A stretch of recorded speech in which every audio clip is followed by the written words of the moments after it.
They were life experiences. We had birth, we had death, we had marriages, we had divorces, we had raising all the way from raising kids all the way up, all the trauma and everything went with that. So it was, and both groups were the same way.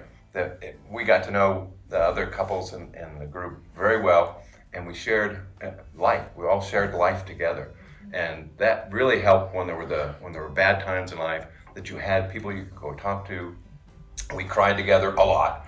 We laughed together a lot, and we just shared life. And I think, especially in the environment we live today, where your family may not be here, you may not have any other friends, to have a core group of people that you can share life with is phenomenal.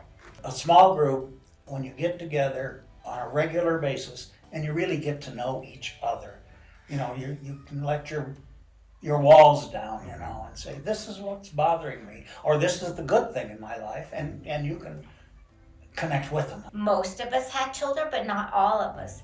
And we started meeting at the church, and our kids they might have a nursery, or if not, they were sort of running around a little bit. But and then we moved to going into the homes, and our children were also a part of that small group. And growing up, they learned what the value of having people that you're connected with that can support you. And I often think, how do people survive tragedies in their life without the church and those small groups?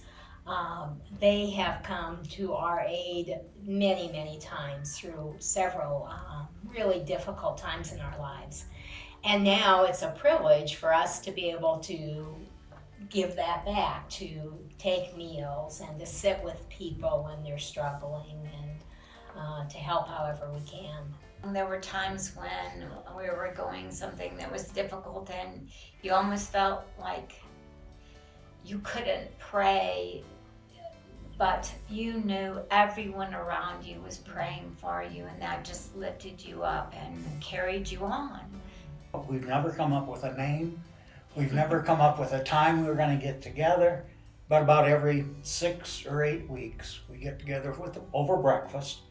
And so it's a social group, really. But it has grown into a group where we really support each other. They support me when I need it, and I'm there to lift them up when they need it.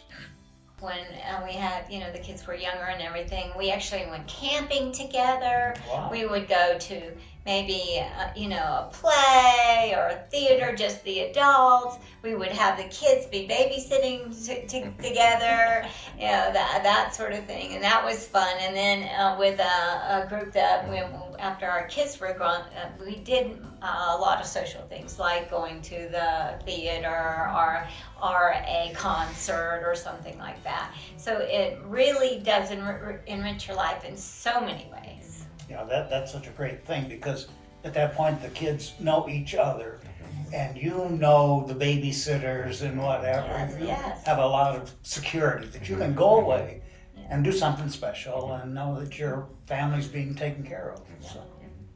My kids grew up, as part of a lot of the small groups that I was a part of.